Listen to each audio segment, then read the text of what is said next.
THE RAVEN. Once, upon a midnight dreary, while I pondered, weak and weary, over many a quaint and curious volume of forgotten lore, while I nodded, nearly napping, suddenly there came a tapping, as of some one gently rapping at my chamber door. "'Tis some visitor," I muttered, tapping at my chamber door, "only this, and nothing more." Ah, distinctly I remember, it was in the bleak December, and each separate dying ember wrought its ghost upon the floor. Eagerly I wished the morrow, vainly I had sought to borrow from my books surcease of sorrow for the lost Lenore, for the rare and radiant maiden whom the angels name Lenore, nameless here for evermore. And the silken, sad, uncertain rustling of each purpled curtain thrilled me, filled me with fantastic terrors never felt before, so that now, to still the beating of my heart, I stood repeating, "'Tis some visitor entreating entrance at my chamber door, some late visitor entreating entrance at my chamber door, this it is, and nothing more." Presently my soul grew stronger. Hesitating then no longer, "Sir," said I, "or madam, truly your forgiveness I implore, but the fact is I was napping, and so gently you came rapping, and so faintly you came tapping at my chamber door, that I scarce was sure I heard you." Here I opened wide the door. Darkness there, and nothing more. Deep into that darkness peering, long I stood there, wondering, fearing, doubting, dreaming dreams no mortal ever dared to dream before. But the silence was unbroken, and the darkness gave no token, and the only word there spoken was the whispered word, "Lenore." This I whispered, and an echo murmured back the word, "Lenore." Merely this, and nothing more. Back into that chamber turning, all my soul within me burning, soon I heard again a tapping, somewhat louder than before. "Surely," said I, "surely that is something in my window lattice. Let me see then what there it is, and this mystery explore. Let my heart be still a moment, and this mystery explore. 'Tis the wind, and nothing more." Open here I flung the shutter, when, with many a flirt and flutter, in there stepped the stately raven of the saintly days of yore. Not the least obeisance made he, not an instant stopped or stayed he, but, with mien of lord or lady, perched above my chamber door, perched upon a bust of Pallas just above my chamber door, perched and sat, and nothing more. Then this ebony bird, beguiling my sad fancy into smiling by the grave and stern decorum of the countenance it wore, "Though thy crest be shorn and shaven, thou," I said, "art sure no craven, ghastly grim and ancient raven wandering from the nightly shore. Tell me what thy lordly name is on the night's Plutonian shore." Quoth the raven, "Nevermore."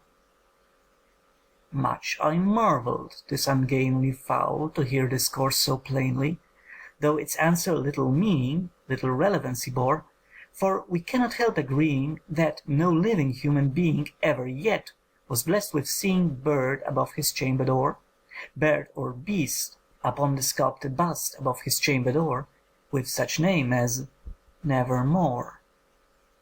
But the raven, sitting lonely on the placid bust, spoke only that one word, as if his soul in that one word he did outpour. Nothing further than he uttered, not a feather than he fluttered, till I scarcely more than muttered, "Other friends have flown before, on the morrow he will leave me, as my hopes have flown before." Then the bird said, "Nevermore." Startled at the stillness broken by reply so aptly spoken, "Doubtless," said I, "what it utters is its only stock and store, caught from some unhappy master, whom unmerciful disaster followed fast and followed faster, till his songs one burden bore, till the dirges of his hope that melancholy burden bore of Never Nevermore. But the raven, still beguiling all my sad soul into smiling, straight I wheeled a cushioned seat in front of bird, and vast, and door.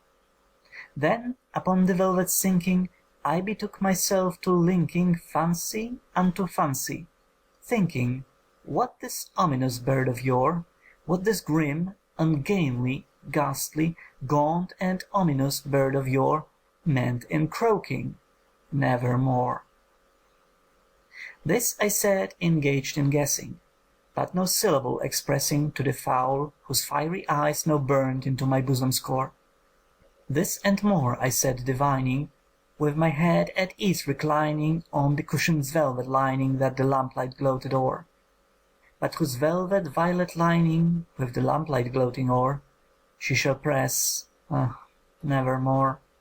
Then, methought, the air grew denser, perfumed from an unseen censer swung by angels whose faint footfalls tinkled on the tufted floor. Wretch, I cried, thy God hath lent thee, by these angels he hath sent thee, respite, respite and nepenthe from thy memories of Lenore.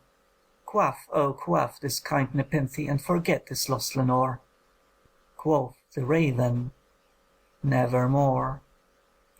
Prophet, said I, think of evil. Prophet still, if bird or devil, whether tempest sent or whether tempest tossed thee here ashore, desolate yet all undaunted, on this desert land enchanted, on this home by horror haunted, tell me truly, I implore, is there balm in Gilead? Tell me, I implore. Quoth the raven, Nevermore. Prophet, said I, think of evil. Prophet still, if bird or devil, by that heaven that bends above us, by that God we both adore, tell this soul with sorrow laden, if within the distant Aidenn it shall clasp a sainted maiden whom the angels name Lenore, clasp a rare and radiant maiden whom the angels name Lenore. Quoth the raven, Nevermore. Be that word our sign of parting, bird or fiend, I shrieked upstarting, get thee back into the tempest and the night's Plutonian shore. Leave no black plume as a token of that lie that soul hath spoken. Leave my loneliness unbroken. Quit the bust above my door, take thy beak from out my heart, and take thy form from off my door. Quoth the raven, Nevermore. And the raven, never flitting, still is sitting on the pallid bust of Pallas just above my chamber door, and his eyes have all the seeming of a demon's that is dreaming, and the lamplight o'er him streaming throws his shadow on the floor, and my soul from out that shadow that lies floating on the floor shall be lifted nevermore. End of The Raven.